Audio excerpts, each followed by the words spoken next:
Yo,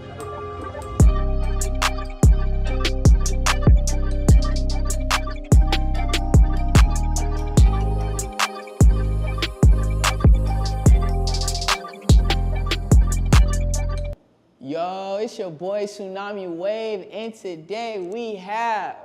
Hey, what's up, CID family? I am Blake Ingram. I'm a senior business major from Detroit, Michigan. I attend the illustrious Clark Atlanta University, and I'm the founder and creative director of Certified Streetwear. Nice. So tell us a little bit about yourself, Blake, like your background. So a little bit about me. I'm an only child. I'm from Detroit. I grew up in entrepreneurship, I would say, started from young kid. I grew up creating rubber band bracelets. Do you remember those rainbow loom sets? Like you would like make, I make those all the time. Yeah, so I love making those. Back in elementary school, I would make those, wear them to school, and kids started just asking for them. So I was just making them and selling them for like $2-3 at a time. That's fine. Not knowing, like at that point, I knew how to make a profit. And from there on out, it turned to chips and candy, and then that turned into other small, trinks and like gadgets. But then it really got big in high school.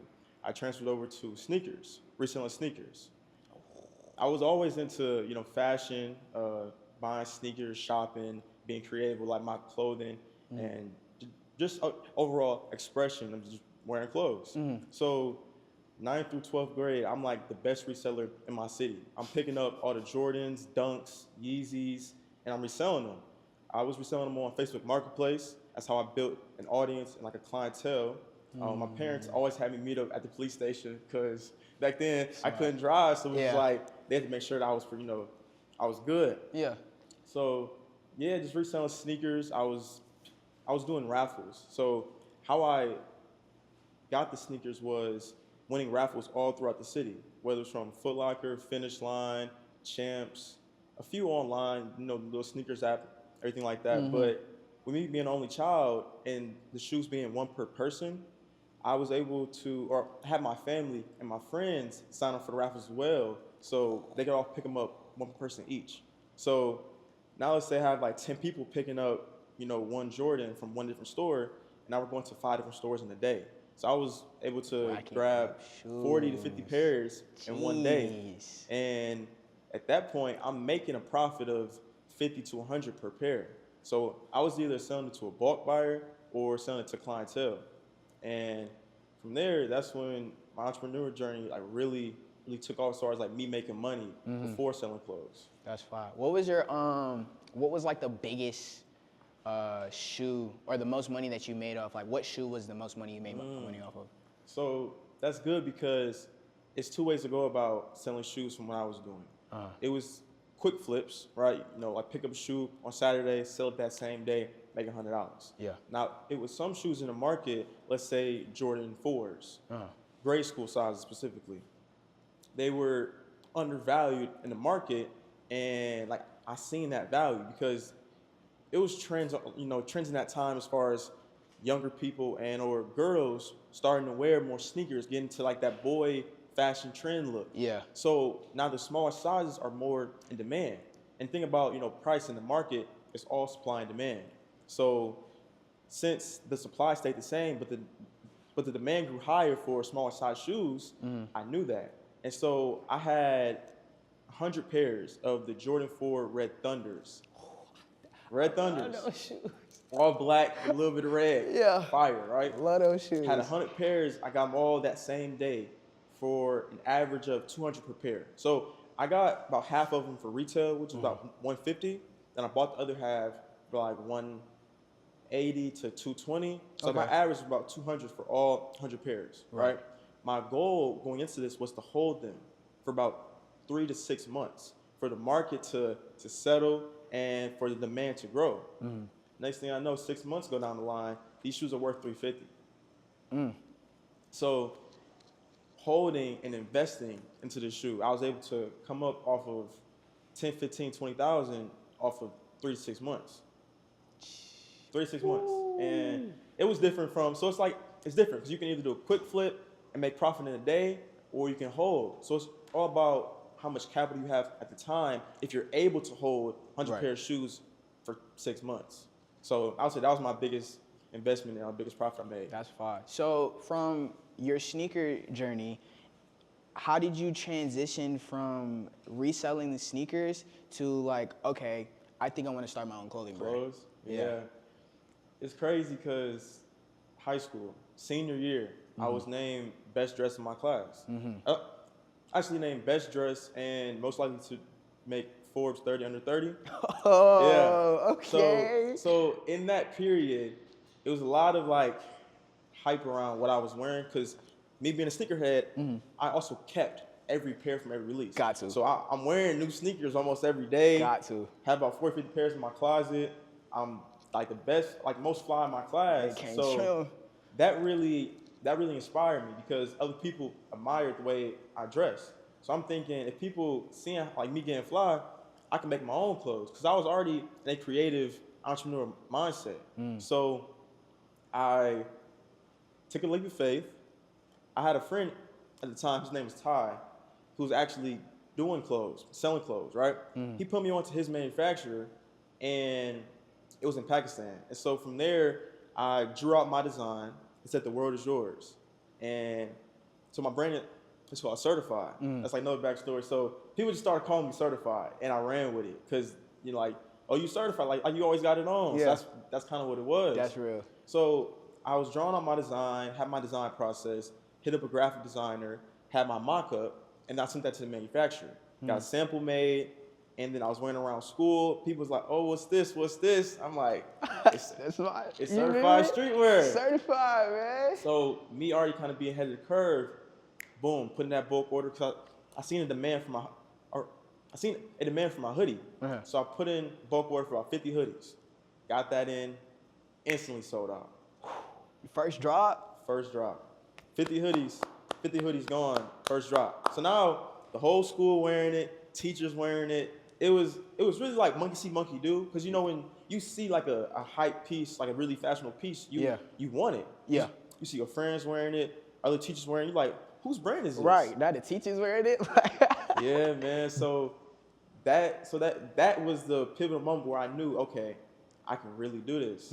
So I capitalized on that drop, on that design, right? Because I know the importance of you don't have to come out with a new hit every single time.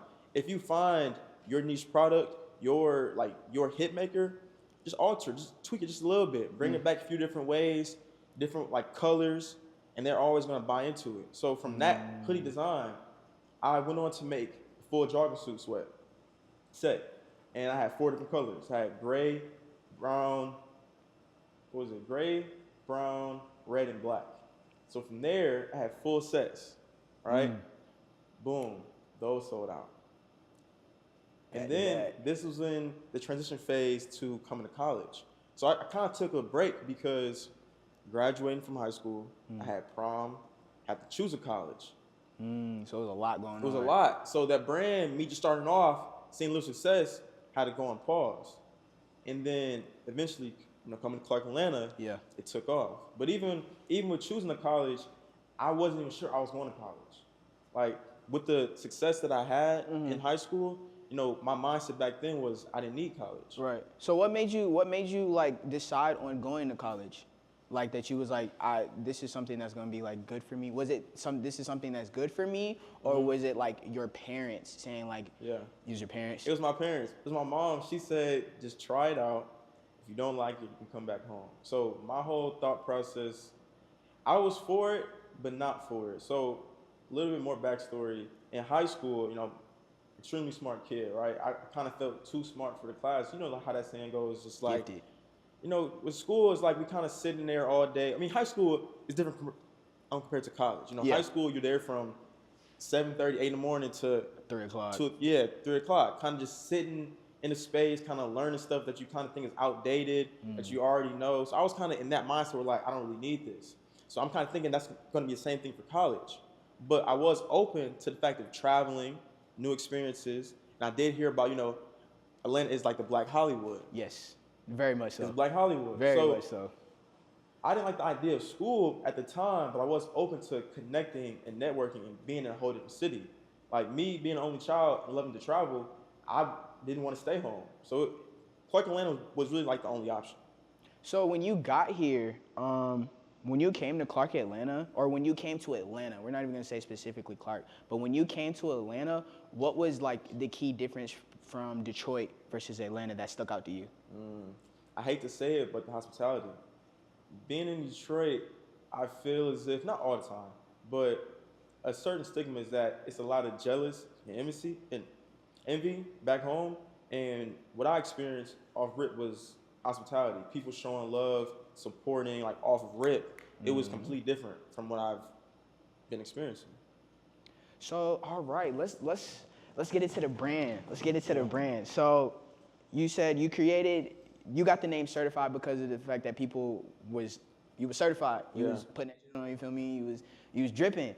Is there a mindset behind certified, or is it just a name for you? For me, certified is a lifestyle, honestly. It's the way that I live. It's being your best self at everything possible.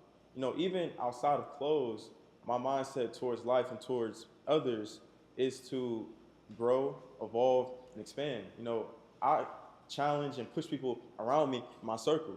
And I feel like I express that through my clothing, through my storytelling, my short films. Like anything creatively that I do, I try to do it at my best, like at the very, very best. And I know what I express is like to people who admire me and who I aspire, it's like everything that you're seeing that I'm doing is possible. Like you can do it too, because it starts with faith and hard work. Like I was just in someone else's position of looking up to someone else, and then now I'm at where I'm at. Not to say that I'm done growing, but like For sure. I was at a point where it's like I didn't think That it was gonna go this far. right. So it's like I'm a testimony of how far you can really go and grow it if you put in that hard work, dedication, have a burning passion, a burning desire to always grow, always evolve, and like not settle, like not take no as an answer, and yeah. So what does it mean by when you say don't take no for an answer? What does that mean? Like for the people that may not understand what that means, because I feel like when you say don't take no for an answer, it could just be like you go up to somebody tells you no, and you just buck. But I feel like there's a certain like drive that you kind of have, and a certain level of confidence that you have to have, which actually leads me to my next question. What are 3 words that you would use to describe certified? Well, okay, so answer your first question, or You can answer the second question. What's 3 words that describes certified? I would say confidence, resilience, and faith. Okay. And then back to the other question. What does not taking no for an answer mean? Not taking no for an answer simply means being able to pivot, right?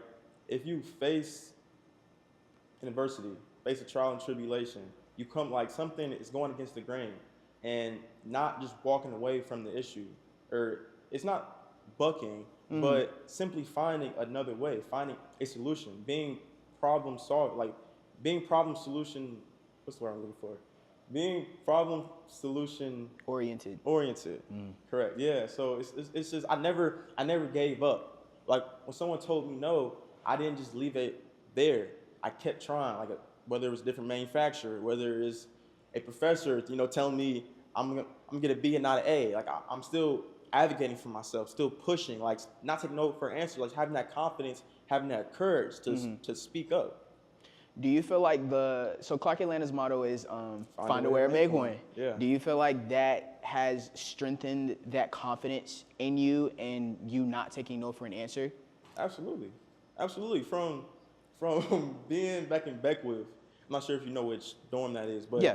Beckwith was an all guys dorm my freshman year, and me being the only child, I just shared a room with 3 other guys, and meeting new people from different backgrounds and things of that nature, and just knowing how to communicate, like learning how to communicate with others, and just growing as an individual. I would say like find a way or make one is like I always have to be aware.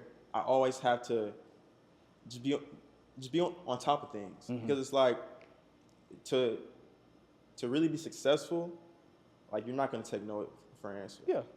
You gonna make sure that the people understand, like, no, I'm here for a reason. Like, I'm not just here to just play like some other people may be out here doing. Like, I'm gonna be here, and if I'm gonna do this, I'm gonna do it right, and I'm gonna make my statement.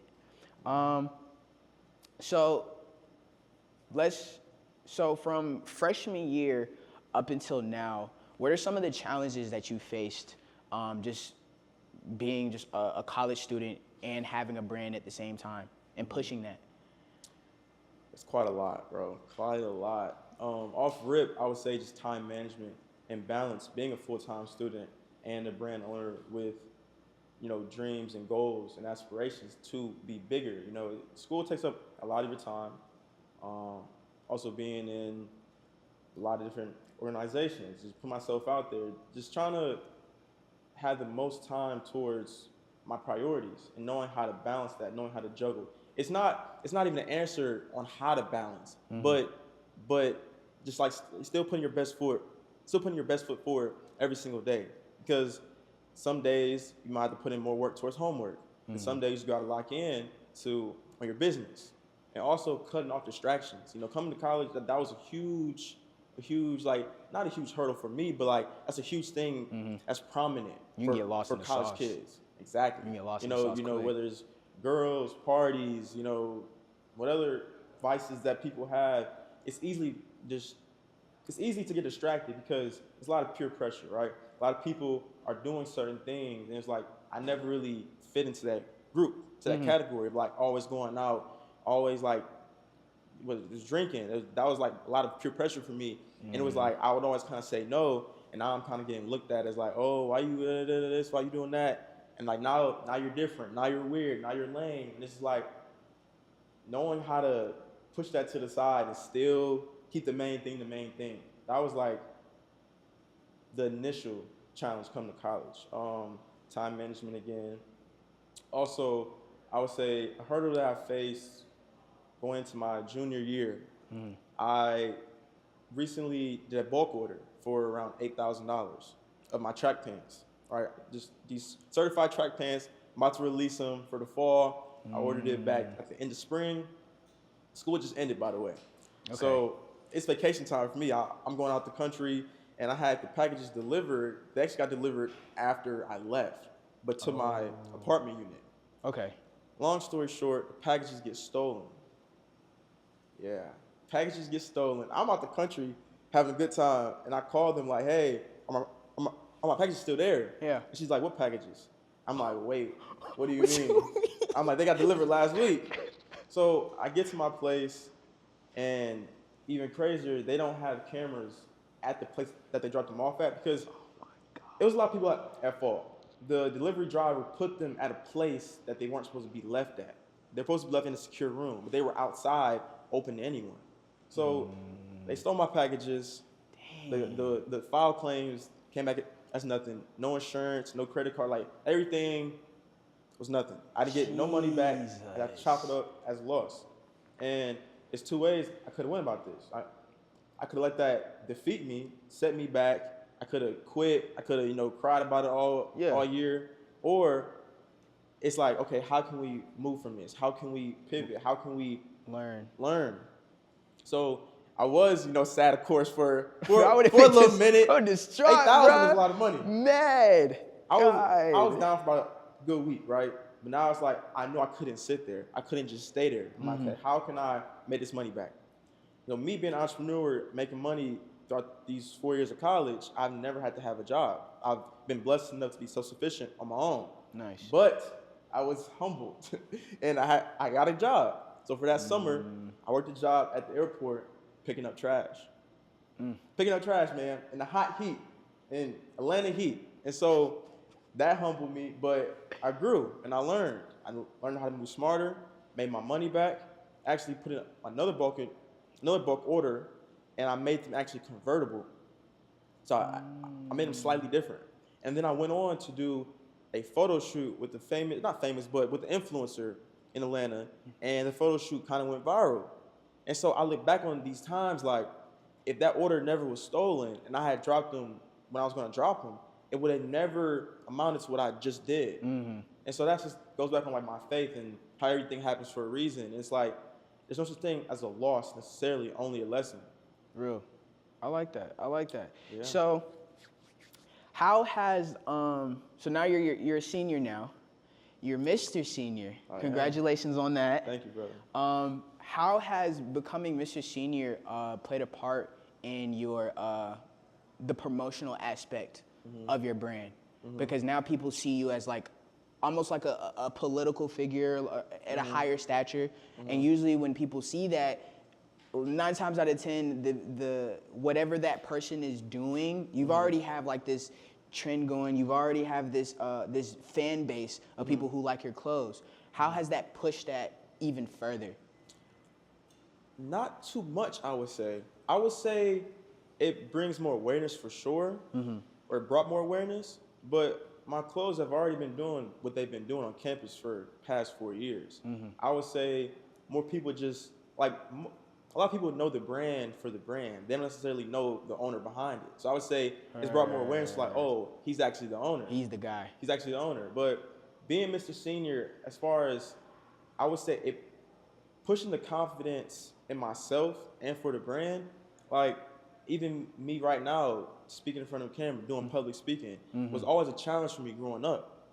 So freshman year, I would have never thought I'd be up on there doing a talent showcase, speaking in front of the whole school. Man, I would have never thought that. And so that's also one of the reasons why I did that, because I always have a challenge, like a desire to grow, like a burning passion. Like if I know something is hindering me or that I'm not as good at, I want to get better at it. I want to challenge myself to grow, because it's like, you never know what's going to happen until you do it. You have to be comfortable with being uncomfortable. And I knew in order for me to grow as a person and in business, I had to do things that I was afraid of. Real. And that, like being Mr. Senior and doing it so well, speaking so well, and having that confidence really showed me who I was and what I was capable of. Nice. So you had your brand walk in the homecoming fashion show. Yeah. What was that like? Like going through that whole process of just like, did somebody reach out to you, or did you submit it? Somebody reached out to you? They reached out to me. The process of it was a little challenging, because at the time I was actually doing practice for our coordination. And mind you, every practice on both sides is mandatory. You know, as a designer, as Mr. Senior walking in coordination, each one was at the same time, and it was mandatory. So I had to delegate my time, communicate with both parties, and attend each one in a manner where I was, satisfying both parties. But nonetheless, the fashion show was amazing. It was beautiful. I definitely had like a lot of pieces in my catalog, so it was pretty easy for me to go in there one time, scout all the models, say I want him, and her.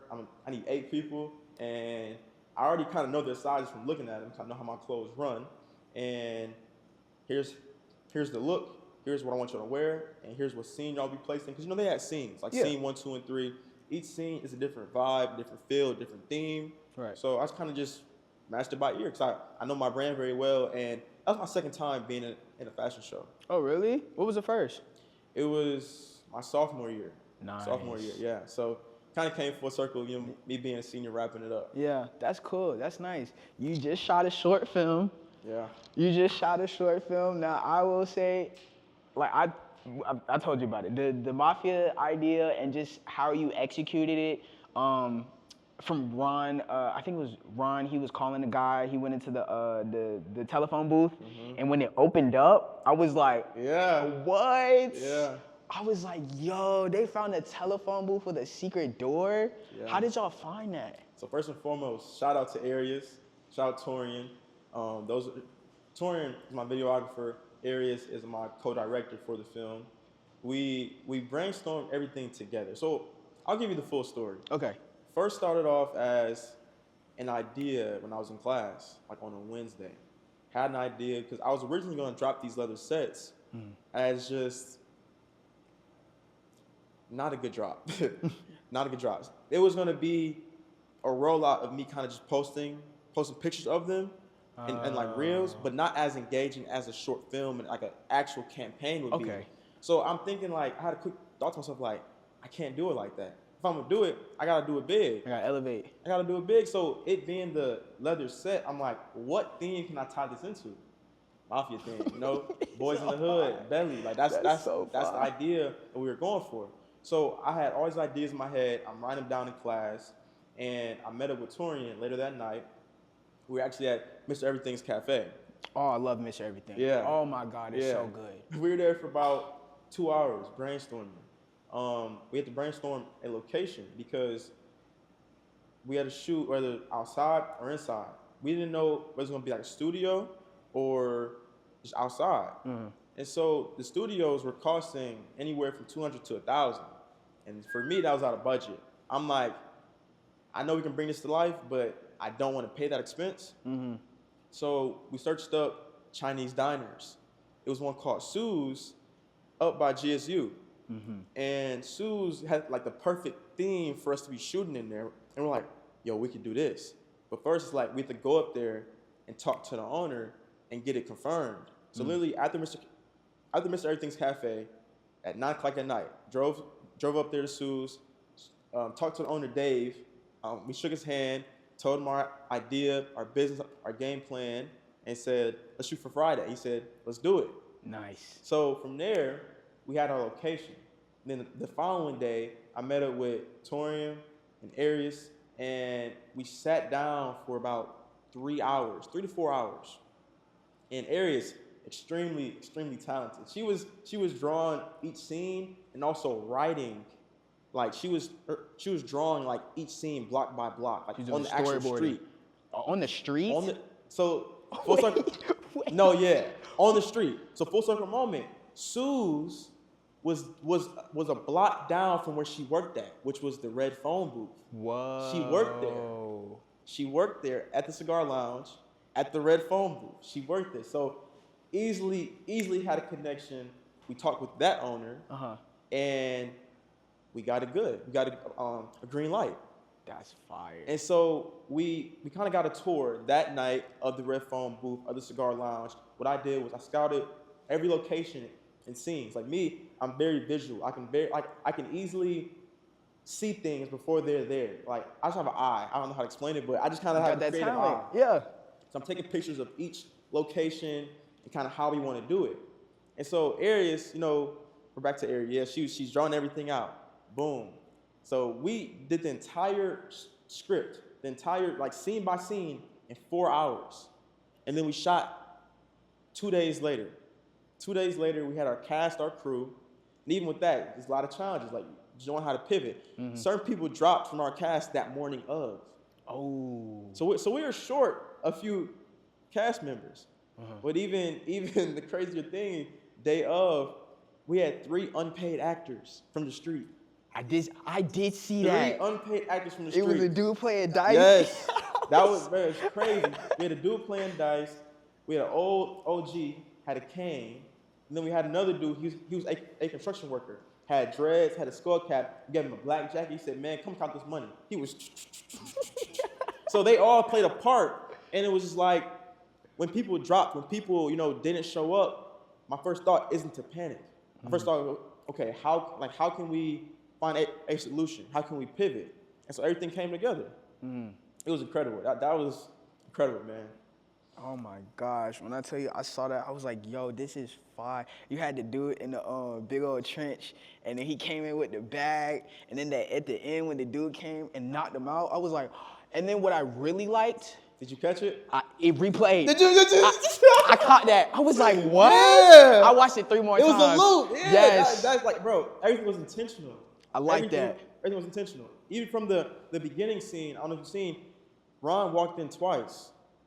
I didn't peep that. It was it was a shadow of him walking in twice, and that was foreshadowing to it being a loop.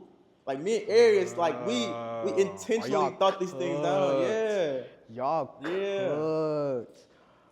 Oh my God, y'all cooked. Yeah. So that being my second short film, seeing my growth from my first one last year, it was amazing. I definitely want to tap into more short films, even outside of clothes. Like I just love being behind the camera. I love being a director, being a creative, being a stylist.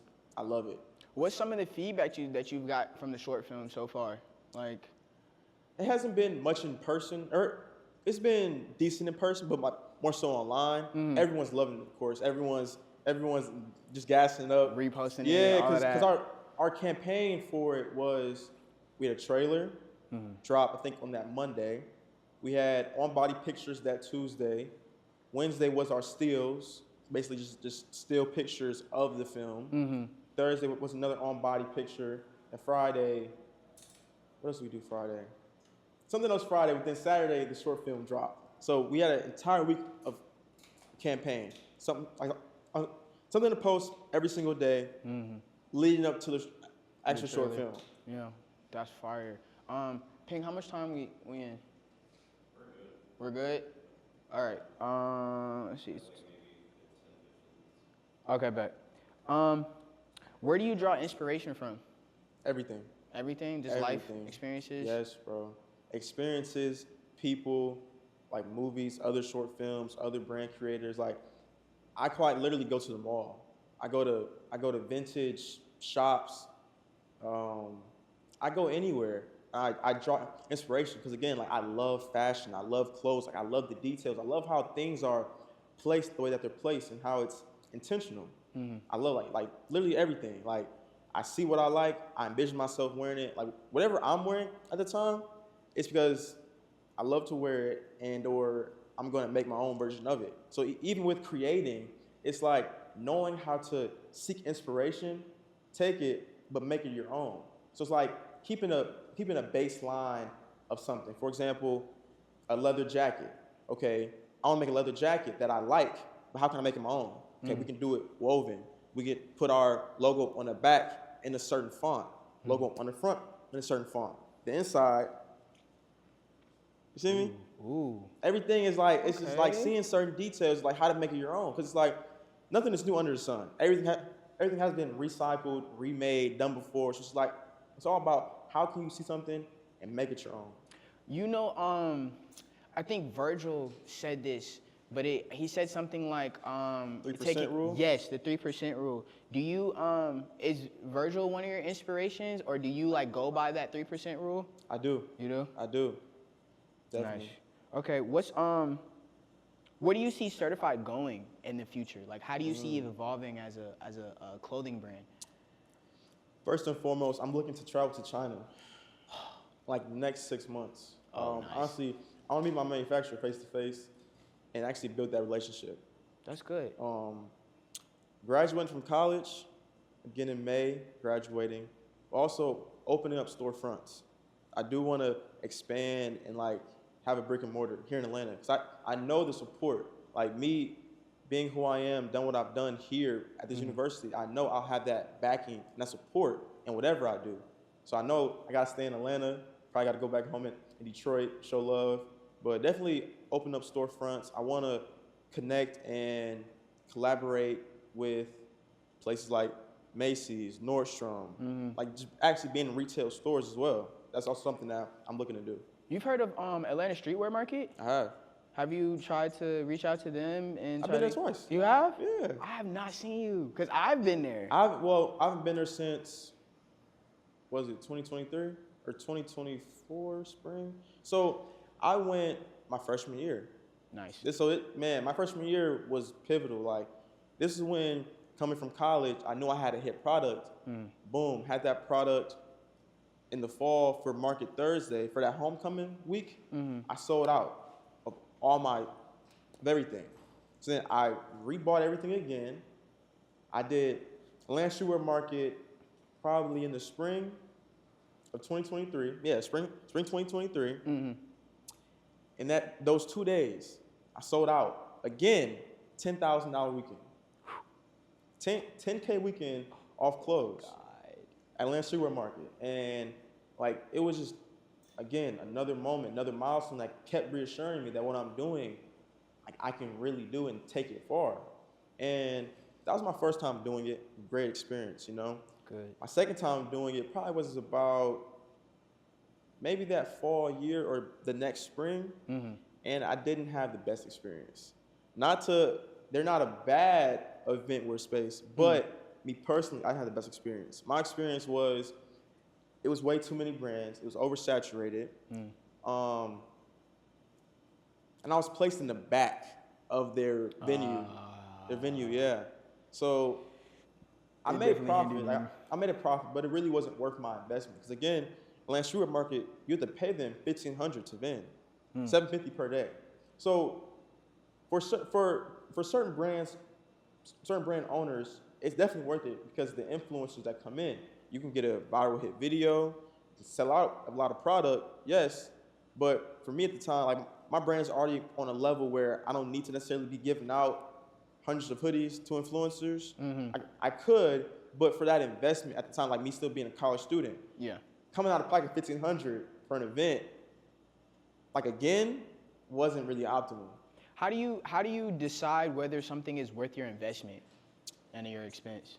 Based off my previous experiences. Like so here at Clark Atlanta, they charge $50 for a vendor fee. For Market Thursday? Market Thursday. Now I've been a vendor since my freshman year. And each market, the growth, the exposure, the higher sales. So like off $50, I know what I can make from every week on a Thursday. So it's like, why pay $1,500 and make X amount of money? I can pay $50, make X amount of money, and tap in with my actual target audience, which is college kids. So not only Clark Atlanta, I'm at Spelman, Market Friday. I was, where else did I go? I did Morehouse Hump like twice. They not buying clothes over there, but even other colleges, like tapping in my actual audience. I'm at Atlantic Station as well, over there at Target. Well, yeah, like just, I know I can make a certain amount of money off a small fee. I'm not gonna come out of pocket $1,500. Yeah. Not that it's a bad thing, but for my business, my cash flow, I don't see it as optimal for me. What has your so you came from Detroit here to Atlanta. Have you gone back home during that time? Like, have you just like stayed in Atlanta, or you've gone back to like visit family and stuff? Oh yeah, So I travel for sure. What's your what does your mom like think, or your family, and see like the progress that you've been making and the strides that you've been taking? What's their like take on that? They're extremely proud of me. For one, they're extremely proud, but on the other hand, like they expect it from me. How I was raised, being the only child, my parents were very, I wouldn't say strict, but they held me accountable. Very, like I'm very disciplined because of them. Like I am who I am because of what I grew up in and like my environment. So they're proud of me for sure. Like they always try to travel down here whenever they get the chance because they're also working and busy. Right. But I always take the time to travel down, see them, see my grandparents and everything like that. That's fine. Yeah. You've had any like celebrities or any influencers that you weren't expecting to reach out to you to be like, oh, I like your brand? Have you ever had like a moment like that? Reach out to me directly? Yeah. Or even maybe just like a cosign. You ain't even got to reach out to you directly. Like they might have liked it, maybe reposted it. What's his name? Who's like Lil Keed and Young Thug? Like who's the other guy? Oh, Lil Gotti? Yeah. So his stylist reached out to me, Fire, asking for clothes, and I gave him just like a few flannels, and he wore it in a music video. Oh, that's hard. Yeah. That's fire. Which music video is it? So I can, cause I want to go. It's like the one with, he has snakes. I couldn't even tell you. Okay. But he has snakes. He was outside. Yeah, that was just one of them. But even other influencers, like there's this girl named Icon Nikki. Oh, I know Nikki. So she's at GSU, right? I think so, yeah. Crazy part is that first Atlanta streetwear market, she bought some of my clothes. Fire. Just bought them. And I didn't know who she was, like her influence at the time. But I was taking pictures of every supporter and I was just, post on my story. So at the end of the day, I'm clicking through each person. I click on her, she's like 300K. I'm like, hold on. And she make content, like she's making like Get Ready With Me's and like going viral. So I'm like, hey, let me give you a care package. And then from there, that was like another key thing as far as marketing. She wore every piece in her Get Ready With Me's. And that also like, that's great free promo. Like, I didn't have to pay. I just gave her some clothes. Yeah. And in exchange, she made content, which boosted my sales. Right. So yeah. That's fine. That's fine. What's been the biggest challenge building certified so far for you? Biggest challenge.